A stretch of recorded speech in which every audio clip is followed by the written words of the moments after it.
वंदितो सव सिद्धि धूमचल मनोभवं गतिं भक्ते वोच्छामि मणमो सुदके गिली फणिदं रमो अरिहंताडं रिधाडो आयियाडं रमो वच्चाडं रमो लोये सवे जब निरंतर से परमेश्वरी भगवान की आचार्य भगवान कुंद कुंद स्वामी की आचार्य विराग सगर जी महामुनि राज की श्रेयाश्रमण आचार्य विशुद्ध सगर जी महामुनि राज की अहिंसा समन विशुद्ध धर्म की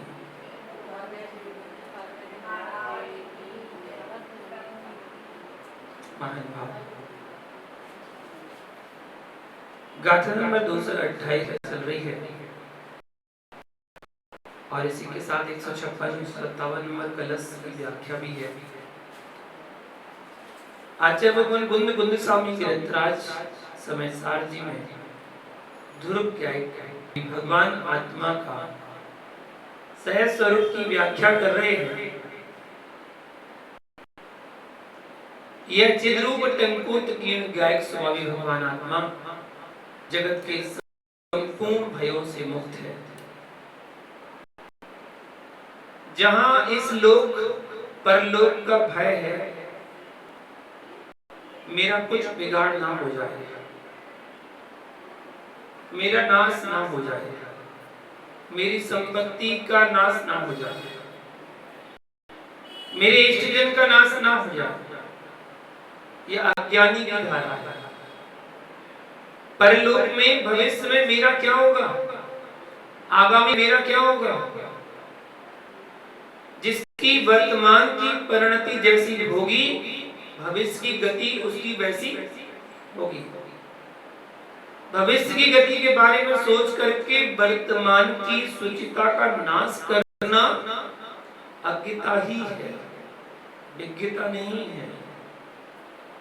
भविष्य की पर्याय चिंता में इतना डूब गया वर्तमान की पर्याय के चिंतन से विमुख हो गया। वर्तमान के अध्यात्म का जीवन आनंद ना भूत को देखता है और ना भविष्य को देखता है, वर्तमान के ज्ञायक भाव में लीन होता है, वेद्य वेदन भाव का वेदन करता है। जिस जीव जिस क्षण में वेद्य होता है उस क्षण में वेदक नहीं होता है। जब वेदक होता है तब वेद्य नहीं होता है, क्योंकि दूसरे क्षण में उस राग का अभाव हो जाता है। इसलिए वेदक भाव की व्याख्या करते हुए आचार्य हैं कि मैं ही वेद्य हूं और मैं ही वेदक हूं।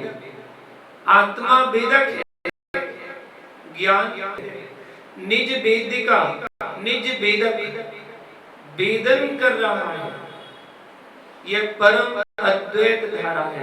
ज्ञान गुण है, आत्मा गुणी है, गुण गुणी की दृष्टि से भेद भाव है, परंतु अधिकरण दृष्टि से अभेद भाव है। ज्ञान से भिन्न आत्मा नहीं है और आत्मा से भिन्न ज्ञान नहीं है, दोनों की अभेद है, अखंड धारा है। उस अभेद दृष्टि से एक ही समय में वेद है, एक ही समय में वेदक है। निज वेद्य वेदक भाव में भेद नहीं है, अभेद दशा है। इहलोक भय परलोक भय लोक को जो दृष्टि गोचर हो रहा है वह लोकाकाश है। जिसमें 6 द्रव्य देखे जा रहे हैं वह लोकाकाश है। जो लोक है वह 6 द्रव्य का समूह है। 6 द्रव्यों में जीव बुद्ध धर्म आकाश काल, इन 6 द्रव्यों में मेरी आत्मा द्रव्य है या नहीं? जीव द्रव्य। आत्मा वस्तु स्वीकारी है, आत्मा को द्रव्य स्वीकारी है। मेरी आत्मा द्रव्य है, मेरी आत्मा पदार्थ है, मेरी आत्मा चैतन्य धातु है, मेरी आत्मा 5 अस्थिकाय में से एक अस्थिकाय भी है और 6 द्रव्यों में से जीव द्रव्य भी है, 9 पदार्थों में से जीव पदार्थ भी है। लोक में जीव लोक है, इहलोक, परलोक, ये भवांतर प्राप्ति की दृष्टि है। इहलोक यानी वर्तमान का भाव, वर्तमान का भाव, परलोक यानी भविष्य का भाव। वर्तमान की पर्याय इहलोक से भयभीत हो चुका है, या समय सार की व्याख्या को समय सार दृष्टि से ही सुनने का, आप अपनी निवार की कासायिक व्यवस्था को उसमें नहीं लगाना। आप ये भी मत पूछना कि मेरे घर की व्यवस्था का क्या होगा, कि ये अध्यात्म में समय सार की व्याख्या, या आपके घर बसाने की व्यवस्था नहीं है, यहाँ निज घर में लीन होने की व्यवस्था, तुम्हारे शून्य होने की व्यवस्था है। जो जो संबंध में जीते हैं वो बंध में जीते हैं, जो संबंध में जीता है वो बंध में जीता है। भूत में जो बंधे, भूत में बंधे थे, सो वर्तमान में बांधव बन गए, मित्र बन गए, भाई बन गए, भाई बंधु बन गए, और भविष्य में बंधने के लिए बंधु स्वीकार के बैठे हैं। जो जो बंधुओं को निज बंधु मानते हैं, अहो 100 बंधु मत बन जाना। जो सुबंधुओं में लिप्त है और सुबंधु बनकर राग को छोड़ पाते हैं, 100 के भी बंधु बनते हैं। वर्तमान के सुबंधुओं में उद्गल के टुकड़ों के राग में खींचातानी करते हैं। छोटी सी 1 गज 2 गज जमीन के चक्कर में कोर्ट कचहरी होना प्रारंभ हो जाती है। उसके पास ज्यादा पहुंच गई है, मेरे पास कम। एक यथार्थ घटना है, 2 गज जमीन एक भाई के पास ज्यादा पहुंच गई। 100 गज जमीन थी, 50-50 बटनी थी, तो एक की में दीवार खड़ी हुई थी बीच में, तो 2 गज की वो दीवार 2 गज उसमें ज्यादा पहुंच गई। एक के पास 48 हो गई, एक के पास 52। बस 2 गज की जमीन पर तो लड़ाई झगड़ा होगा। लड़ाई झगड़ा होगा कि नहीं, मैं तो नहीं दूंगा, मैं तो नहीं दूंगा, मैं तो लेके रहूंगा। वो बस इतनी लड़ाई झगड़ा हो गई, कोर्ट में केस पहुंच गया। अब वो 2 गज जमीन की जितनी कीमत थी ना, उससे दूनी चौगनी कीमत कोर्ट में दे दी। वो चली गई, कोई बात नहीं, लेकिन वो 2 गज जमीन कैसे दे रहे, कैसे दे रहे? खींचातानी होती है, वो बड़े विवेक से सुनने का। वर्तमान के 100 बंधु एक रोटी के लिए भी खींचातानी करते हैं, झगड़ते हैं, या वे ही सुबंधु बनते हैं। इलस्त भूमि के लिए भी झगड़ा करते हैं। आपको वर्तमान में जो बंधु दिख रहे हैं, वे 100 बंधु हैं जो वर्तमान की 100 बंधुओं से विवाद करते हैं। वे ही रोटी के टुकड़ों के लिए स्वान बनकर खींचातानी करते हैं। एक रोटी होती है ना स्वान के पास, तो वो दूसरा वाला भौंकता है, वो है कि मुझे मिल जाए, रोटी के लिए खींचातानी करते हैं। वो वही बनते हैं जो यहाँ भाई भाई में खींचातानी करते हैं। जिन जीवों की वर्तमान में स्वान पर्याय दिख रही है, वह कार्य है, कारण नहीं है। बिना कारण से कार्य की उत्पत्ति नहीं होती। आज स्वान रूप में जन्म लेके एक रोटी के पीछे लड़ रहे हैं, भूत में कोई ना कोई कारण जरूर किया होगा, भूमि के लिए झगड़े होंगे। आज यहाँ स्वान की पर्याय में आकर एक रोटी के लिए लड़ रहे हैं, खींचातानी कर रहे हैं, पक्का निश्चित है। पूर्व में जो इनके परिणाम कारण बने थे, मनुष्य आदि पर्याय में रागादिक भावों से लिप्त हो रहे थे, उस कारण का वर्तमान में कार्य दिखाई दे रहा है। जिनकी संज्ञाएं तीव्र होती हैं, मर्यादा विहीन होती हैं, जिनकी प्रवृत्ति अज्ञान से समन्वित है, जिनकी आहार, भय, मैथुन, परिग्रह चारों संज्ञाएं चेहरे पर झलक रही हो, ऐसे मनुष्य भविष्य की पर्याय में त्रियंच बनेगी, बिल्कुल पक्का लिख के रखना। जिनके परिणाम कुटिल बाहुल्य हैं, जिनके परिणाम वंचक बाहुल्य हैं, क्षण क्षण में आंख छुपाती है, क्षण क्षण में विषयों में दृष्टि ले जाती है, क्षण क्षण में राग बढ़ाते हैं, किसी से ना, ये भविष्य के पशु है, ये भविष्य में पशु बनेंगे निश्चित। त्रियंच कौन होता है? कुटिल बाहुल्य, जो कुटिलता करता है, कपट करता है, वो तो त्रियंच। कुटिल बाहुल्य, पाप बाहुल्य और चांग्याओं में मर्यादा विहीन प्रवृत्ति करने वाले लोग, जो मौखर्य वृत्ति वाले हैं, जो कौतुक वृत्ति वाले हैं, मौखर्य प्रयोजन, कोई पूछ भी नहीं रहा तब भी बात कर रहे हैं, कोई आपसे बनना चाहता, बोल ही नहीं रहा तो बताए जा रहे हैं, आलाप कर रहा है, व्यर्थ का भाषण कर रहा है, ये मूर्ख हो रहे हैं।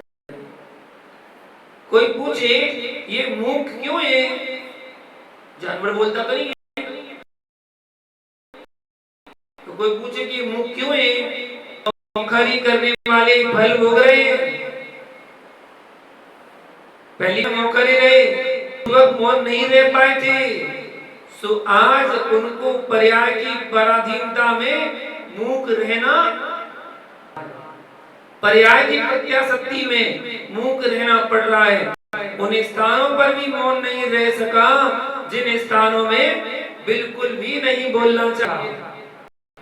मैथुन के क्षेत्र में, मल मूत्र के छेपड़ के क्षेत्र में, अरहंत भगवान की पूजन में, भगवान की वंदना में, स्नान के काल में, बमन के काल में और भजन के काल में, इन स्थानों में मौन रहना चाहिए। आगम का वचन है, स्थानों में मौन रहना चाहिए, फिर भी मौन नहीं रह पाए। मुनिराज, आप मौन की बात कर रहे हो, या तो टॉयलेट में भी भोजन चलता है, टॉयलेट में भी भोजन चलता है, कौन सा?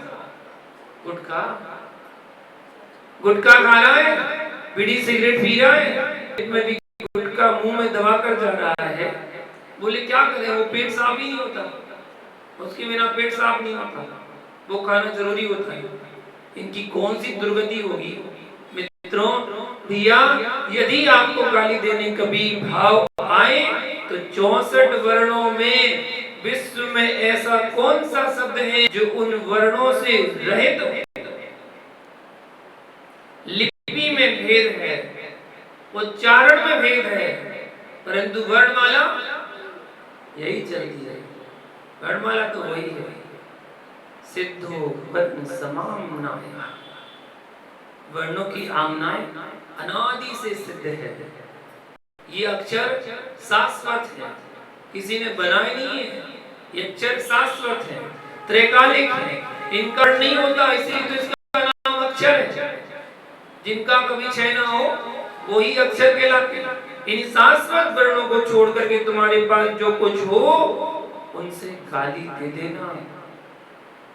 अगर गाली देने का ज्यादा शौक पूरा हो, इन 64 वर्णमाला के अक्षरों को छोड़कर जो भी अक्षर आपके पास हो सो गाली दे देना। लेकिन जिनवाणी पर इतनी अनुकंपा कर लेना कि एक वर्ण है, एक एक वर्ण मंत्र है, इन मंत्रों से उच्चारित करके कोई गाली मत देना।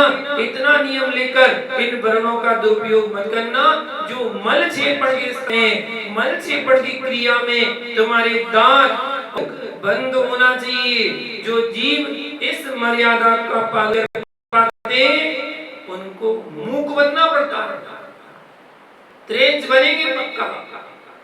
गोपट सार ग्रंथ से बोल रहा हूँ, यह ग्रंथ उन आचार्यों का है जिन्होंने गोमटेश बाहुली मूर्ति में सूर्य मंत्र दिया था। नेमी चंद्र सिद्धांत प्रतीक ऐसा जीव मनुष्य पर्याय में होते हुए भी त्रियंच है। और भाव से त्रेंच है तो भविष्य में भी बचेगा।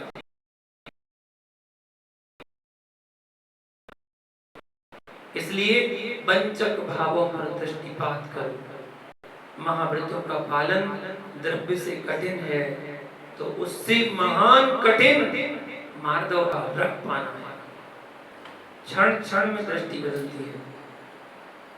यदि तो सार विराजमान करके अन्य सार पड़ रहा है तब भी पंचक भाव है, मार्दव भाव का अभाव है। कर्म यह देखता है कि क्या चल रहे हैं। यदि आपको परलोक के भय से भय है तो वर्तमान के परिणामों को कुटिल करने से रहो, बहु आरंभ परिग्रह से रहो, मायाचारी से अपनी आत्मा की रखो। पहले यह होना चाहिए कि परलोक भी होता है, इतना तो कि परलोक भी होता जरूर होता है।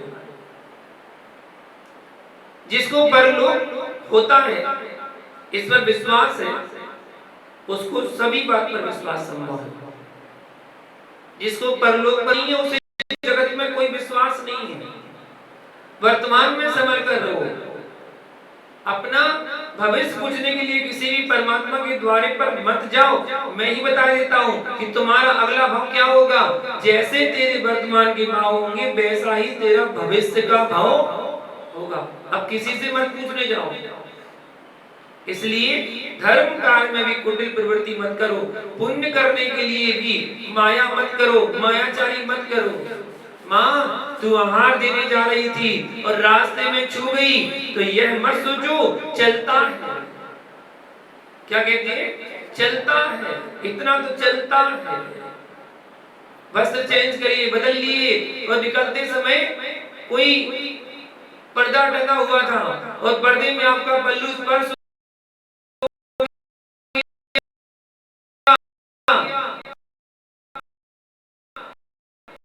क्या मुझसे बोला?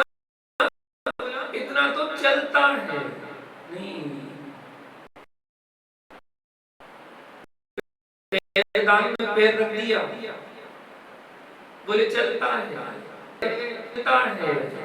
चलो आहार देकर आते हैं। शुद्धि बोलकर दे दूंगी, उद्देश्य से मायाचारी कर ली। पूर्व में मायाचारी सो नारी पर्याय मिली, पुण्य करेगा सो कौन सी पर्याय में जाएगा तुम्हें मालूम है।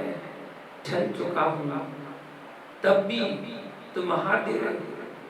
चल चुका हूँ कि मैं शुद्ध हो गया हूँ, उसके बाद भी आहार देने पहुंच गए। मुनिराज का एक का ज्यादा सही है। अपने आप को आहार देकर माया धर्म का निर्वाह करके देव दुर्गति का होना अच्छी बात नहीं है।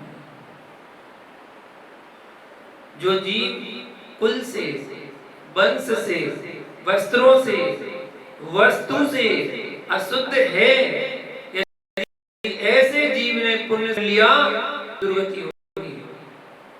देव प्रयाग तो मिलेंगे लेकिन दुर्गति होगी। भवन में जन्म लेना पड़ता है। भवन मासी बंधक ज्योतिष इनमें जन्म होगा।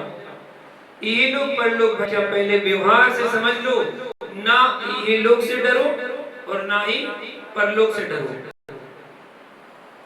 अपने पापों से डरो। क्या परलोक की चिंता करना। अपने परिणामों को देखो, आप परिणाम कैसे करते हैं।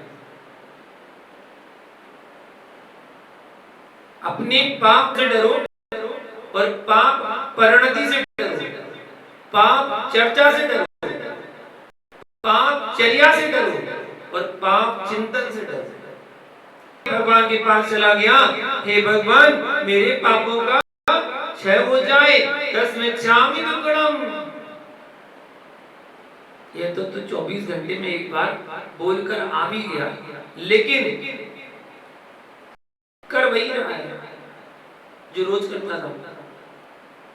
भगवान के सामने बोल तो आए लेकिन कर वही रहा है। तो भगवान धोबी बनकर नहीं आएंगे कि तेरे पाप धो दे। बताओ, धोबी बन के आएंगे क्या तुम्हारे पाप धोने के लिए? वो तो नहीं आने वाले। जैन दर्शन तो नहीं मानता इस बात को कि कुछ भी पाप कर लो और भगवान के पास सिर टेक कर आ जाओ, तेरे पाप धुल जाएंगे। भगवान तेरे पाप धोते नहीं है, भगवान किसी के पाप धोते नहीं है। भगवान के चरणों में इसलिए जाते हैं कि मेरे परिणाम विशुद्ध हो। तेरी विशुद्धि पाप का क्षय करेगी। भगवान तो कृत है, भगवान तो अकर्ता है। वे किसी के पापों का क्षय करने वाले नहीं है। वे कुछ नहीं करते हैं, वे कुछ नहीं करते हैं, इसलिए इष्ट है। जिस दिन कुछ करने लग जाएं तो वो इष्ट नहीं रहेंगे। फिर वे कुछ नहीं करते, इसलिए मैं उन्हें मानता हूँ। करने वाले तो करोड़ों लोग हैं, और यदि वे भी करने लग जाएं, उनमें और हम में अंतर क्या रहेगा? वैशिष्ट क्या है, अलग क्या है? भगवान करते नहीं है और करने वाले भगवान होते नहीं। भगवान कुछ करते नहीं है और करने वाले भगवान होते नहीं है। परमात्मा के वैशिष्ट को समझिए।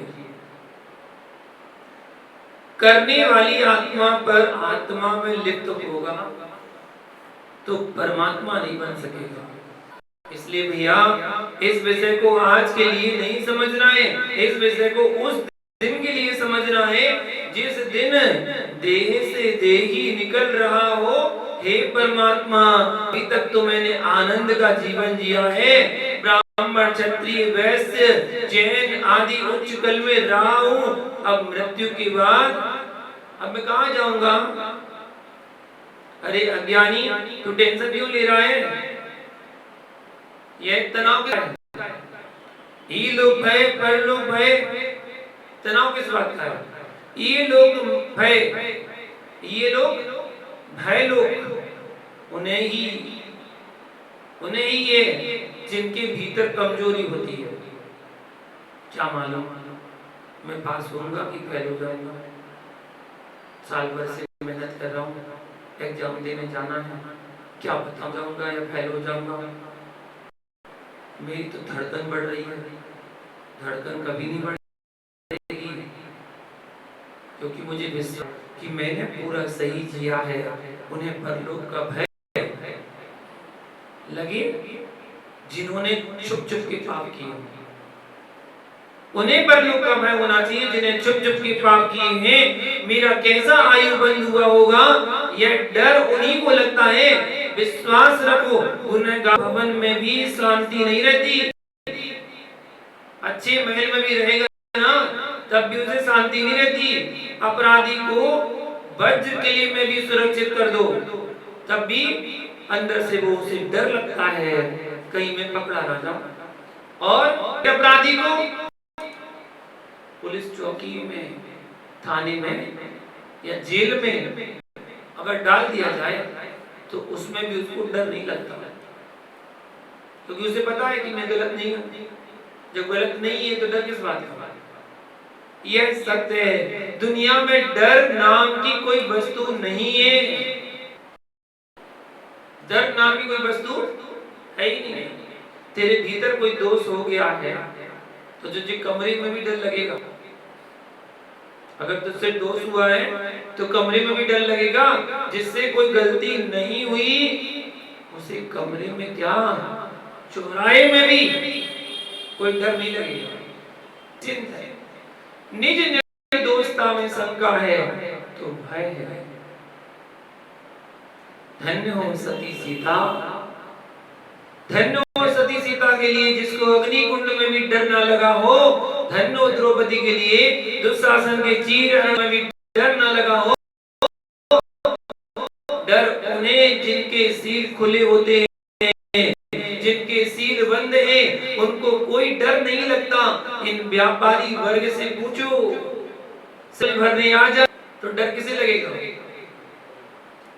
किसे लगेगा? तो चेक करने वाले आ जाए, डर किसे लगेगा? जिसने मिलावट की, जिसने मिलावट की लगेगा। जिसने कोई मिलावट नहीं की है उसे कोई डर नहीं। एक कर्म तुमसे डर नहीं लगता है, मैं तुम्हें ही घुमा फेंक दूंगा। यह सम्यक दृष्टि का सिंहनाद है। निर्दोष चर्या का कोई डर नहीं, इसलिए ना तस्करों से डरो, ना सेनाइयों से डरो। भीतर झांक लो, मेरे घर में निर्दोष काम हो रहा है नहीं, निर्दोष काम हो रहा है या नहीं, बस इतना ध्यान रखो।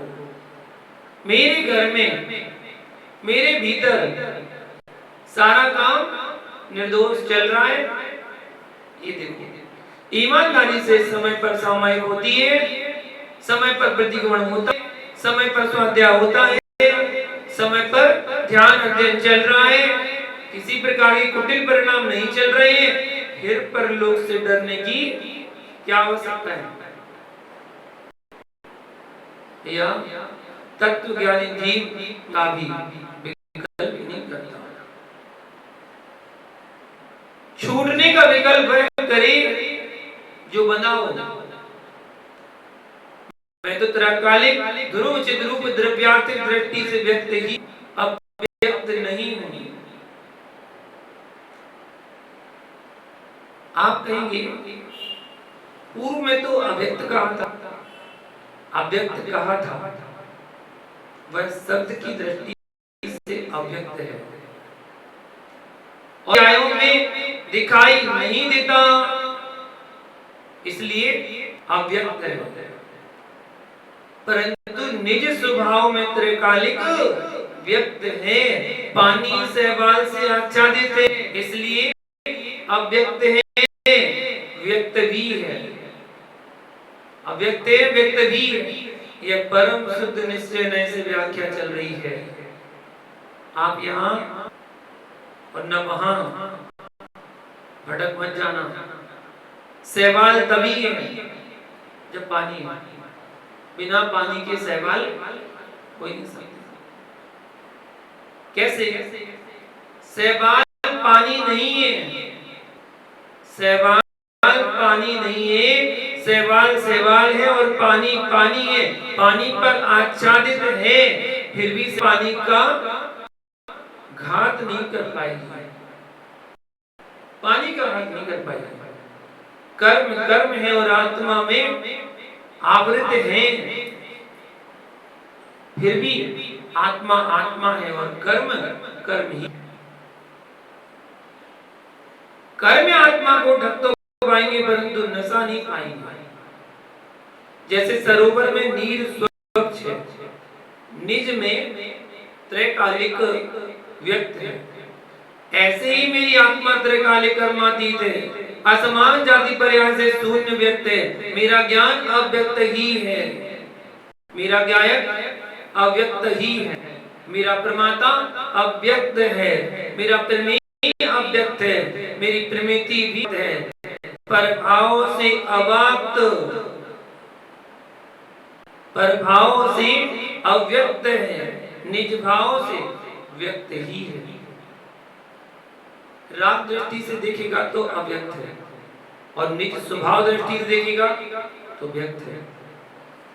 जो योगी है, परम ऋषि है, महर्षि है, वह व्यक्त को निहारता है, वह पर्यायों को नहीं, पर्यायी को देखता है, अपनी आत्मा को देखता है। जो पर्यायों को देखता है उसे रोना पड़ता है, जो पर्यायी को देखता है वह आनंद में रहता है।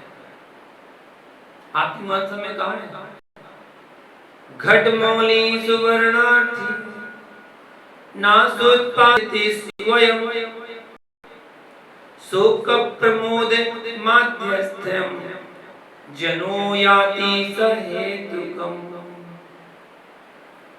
या बता रहे हैं कि जिसे उसमें राग, कुंडल की जगह अंगूठी दे दी तो उसमें द्वेष है। जिसे मुकुट चाहिए उसे हार पसंद नहीं है, जिसे हार चाहिए उसे मुकुट पसंद नहीं है। जो पर्यायों को देखता है उसे राग द्वेष होता है और जो स्वर्ण को देखता है उसे कुछ भी दे दो स्वीकार है। कुंडल देखेगा तो राग द्वेष है, कनक देखेगा तो माध्यस्थ भाव है। जो मनुष्य को देख रहा है, नारी को, नपुंसक को देख रहा है, त्रेंच को देख रहा है, वह पर्याय को देख रहा है। निश्चय ऐसे कथन करो तो यह कहना पर्याय दृष्टि से व्यक्त है, द्रव दृष्टि से निज को निहारो तो व्यक्त है। कौन देखा? चिंत निज में थिर भये, तिन अकथ जो आनंद लयो। कौन देखेगा? अपा अपमी रयो। आत्मा में आत्मा को देख रहा है, वह देखेगा। रागी भोगी नहीं देखेगा, वीतरागी निर्ग्रंथ योगी देखेगा। कौन सा निर्ग्रंथ योगी? जो मात्र कपड़े उतार कर बैठ गया है, उसकी चर्चा नहीं चल रही है। यानी कपड़े उतारे बिना देख नहीं पाएगा, कपड़े उतरे ही देखता रहा, वह देख नहीं पाएगा। जो कपड़े उतार कर भी कपड़े उतरेपन का को नहीं देखता है, निज में उतरा होता है, वही देखता है। कपड़े उतार कर उतरो। गहरे पानी में स्नान करने उतरता है तो कपड़े उतार कर उतरता है। शीतल पानी में निमग्न होना है। जब सरोवर में डुबकी लगाना है तो कपड़े उतारने पड़ते हैं। निजानंद के सरोवर में उतरना है तो परिग्रह के वस्त्र उतारना ही पड़ेगा। इसके बिना तेरा निजानंद के सरोवर में, निज नाथ के सरोवर में प्रवेश हो ही नहीं सकता। इसके लिए निर्वस्त्र होना ही पड़ेगा। निर्व्यसन हुए बिना निज में निमग्न होता नहीं। निर्विकल्प यत ध्यानमप्रमत्त यतीस नाम। निर्विकल्प ध्यान अप्रमत्त यतियों को होता है। वह अंतरंग बहिरंग विकल्पों से शून्य है, सारे प्रपंच से शून्य है। उस योगी की धारा है। धन्य आपके भावों की मैं भी वंदना करता हूँ। हे योगियों, सब विकल्प छोड़ दो, यहाँ निमग्न हो जाओ। व्यक्त है, जन्मने वाले को देखोगे तो दिखाई नहीं देगा, मरने वाले को देखोगे तो दिखाई नहीं देगा।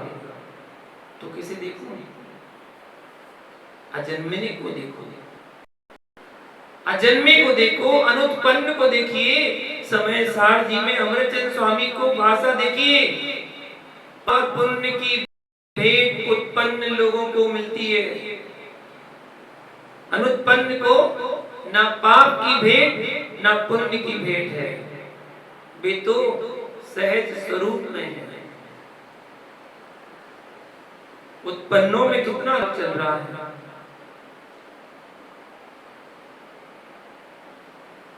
आचार्य भगवान के नाम का अभिनंदन ग्रंथ, उनके नाम के पोस्टर भी चाहिए।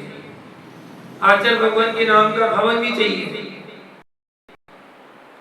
जो न होते हैं वे नसते हैं।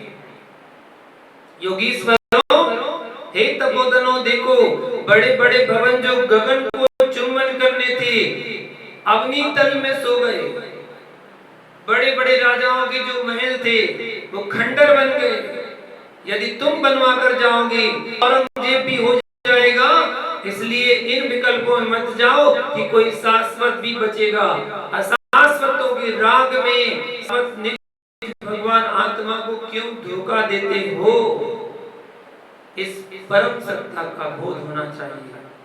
समय सार ग्रंथ का उद्देश्य ग्रंथ वाचन करना नहीं है, समय साध भूत निज भगवान आत्मा को समझना है। अशाश्वत जन्म के राग में अनुत्पन्न के लिए कुछ भी नहीं करना पड़ता। आप जो कुछ भी कर रहे हो सब उत्पन्न के लिए कर रहे हो। जीव द्रव्य कब उत्पन्न होगा, कब उत्पन्न हुआ था, कब उत्पन्न हो रहा है? यह जीव न भूत में जन्मा था, न भविष्य जन्मेगा, न वर्तमान में जन्मा है। तो उत्पन्न है। अपन कोटि कोटि भाव ले चुके हैं, आज तक उत्पन्नों के राग में भटका हूं। इसी पर्याय की बात बताऊं, अपना चेहरा देखने में आनंद आता। स्कूल जाऊं तो दर्पण देखूं, भगवान की पूजन करने जाऊं तो तिलक लगाऊं तो दर्पण देखूं, पूजा करके लौटूं तो दर्पण देखूं, स्वाध्याय करने जाऊं तो दर्पण देखूं, स्वाध्याय करके आऊं तो दर्पण देखूं। मुझे इतना दर्पण देखने का शौक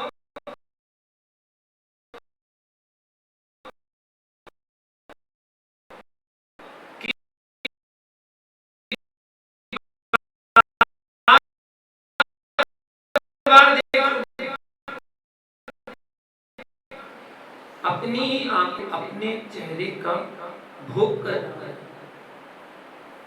उधर को देखते देखते अनंत पर्याय व्यतीत हो गई, वो भूल गया था। भान को देखते देखते एक दिन भान हुआ, ये क्या है? जितने राग से तू दर्पण देखता है, इतने से भगवान का बिंब देख ले तो निज का दिखाई देने लगेगा। कितने बार सिर पर हाथ बालों को ठीक करने, हे जिनेश्वर कितनी बड़ी तपस्या है। उपवास करना सरल है, एकासन करना सरल, टाइम के भोजन करना सरल है, इन सबसे कठिन है कि हाथ पर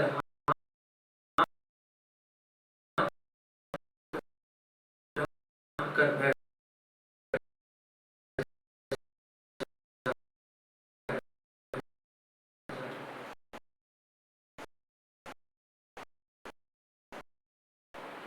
जब कोई काम नहीं होता है तब भी हाथ ठहरता नहीं, तब भी हाथ ठहरता नहीं। देखो ये क्या कर रहे हैं, कुछ नहीं करने को होगा, हाथ मलते रहते हैं, हाथ मलते ना, हाथ मलते रहते हैं, थोड़ा सा वो मेल निकलता है, उसकी गोली बनाते हैं, फेंक देते हैं। कुछ नहीं करने का ना, कोई काम ही नहीं है तो हाथ ही मलते रहो। करने का भाव बस तो तत्व के विचार है। द्रव्य परिणमनशील है। अब समझ में आया मिथ्यात्व कैसे बड़ा परिणमनशील है। सिद्ध परमेश्वर जो अशरीरी है उनके परिणमन का अभाव हो गया। समूह शरण में अरहंत परमेश्वर के बैठे हैं, उनके देह के परमाणुओं का परिणमन का अभाव हो गया। नहीं तो तू भी हाथ पर बैठ जाएगा तब भी परिणमन का अभाव नहीं कर। चंचलता को रोकना पर चंचलता की सिद्धि करना जिनवाणी के साथ व्यभिचार है। अरहंत की देशना को सुन सुन करके लोगों ने मिथ्यात्व खड़े किए हैं। अरहंत की देशना जिनको संयम का पालन करना पड़ता है उन्हें गरिष्ठ भोजन नहीं करना चाहिए, इष्ट भोजन नहीं करना चाहिए, तामसिक भोजन नहीं करना चाहिए, सत्तू दूध में डालकर नहीं, उड़द मूंग की दाल ज्यादा प्रयोग नहीं करना चाहिए। कोई काम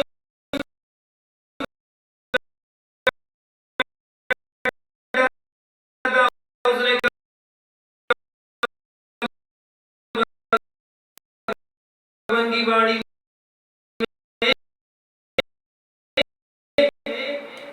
क्या खेल रहा है, खेल रहा है, ये सब सत्य है। उसने काम डाला और सारी की सारी वस्तु वर्णित कर दी और सब बातें अरहंत की वाणी से ऐसे ही ज्ञानी कह रहा है वस्तु का परिणमन त्रैकालिक है, तो कौन टाल सकता है। यहाँ मना किया वस्तुओं का सेवन नहीं चाहिए, तामसिक भोजन नहीं करना चाहिए, लिख दिया कि करना चाहिए। जो इन वस्तुओं का सेवन करता है जीवन में निपुण हो जाता है। भैया कहते कि मेरे अंतरंग में को जन्म देने के भाव आ रहे हैं, ये तो उदय है, ये अपना काम कर रहा है, क्या कर सकता हूं। तेरे अंदर विकार आए बेटे को उत्पन्न कर कैसे, यह दोष का नहीं है, तेरी परिणति का है। तू व्यवस्था व्यवस्थित है, यदि वस्तु व्यवस्था है तो आप मुझे क्यों समझाते हैं कि अच्छे जैसे बैठना बैठे रहने दो, वस्तु व्यवस्था है। शिथिलाचार, अनाचार, ऐसी प्रवृत्ति, अनाचार प्रवृत्ति वस्तु व्यवस्था, ये तो स्वच्छंदता। समय सार जैसे महान ग्रंथ के साथ खिलवाड़ मत कीजिए।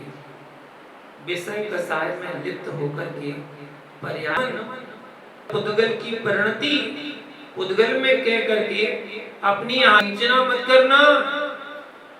उद्गल का उद्गल में परिणमन चल रहा, कुछ नहीं करता, मैं कुछ नहीं करता, ये तो सब उद्गल परिणमन चल रहा है। इन वंचकों ने जिनवाणी को यथार्थ मार्ग से विपरीत मार्ग में डाल दिया। लेकिन इतना ध्यान रखना, जिनवाणी ना कभी विपरीत हुई है और ना हो रही है,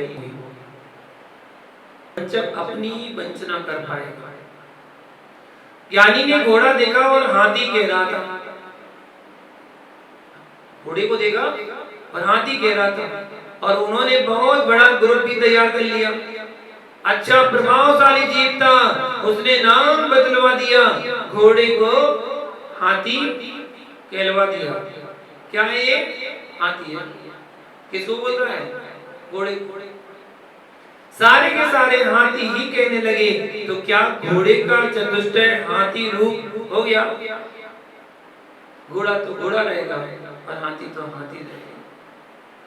नहीं, जैसे घोड़े को हाथी कहलाने से घोड़ा हाथी नहीं हो पाएगा, ऐसे ही वस्तु व्यवस्था के विपरीत कदम करने वाले से वस्तु व्यवस्था भंग नहीं होने वाली, बिल्कुल भंग होने वाली नहीं है। निज का परिणमन ही विपरीत हो सकता है, वस्तु व्यवस्था तो स्वतंत्र है,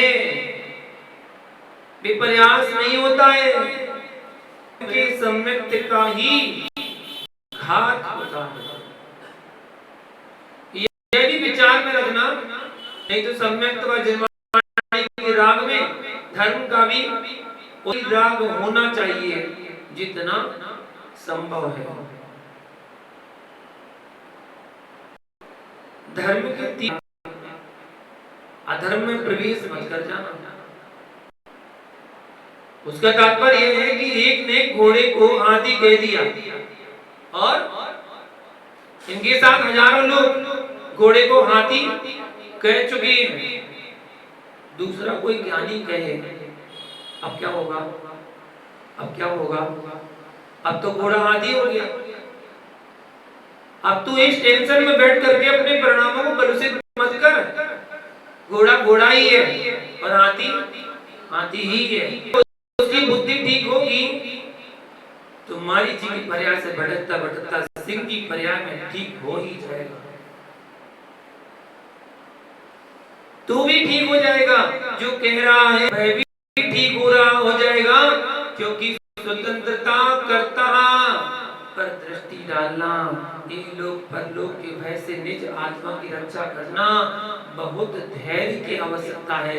वर्तमान में जो खलबली मच रही है, मची जाती है, जो जो जन्म की रक्षा करते हैं, उत्पन्न की रक्षा करते हैं, वे अनुत्पन्न के रस नहीं ले पाते।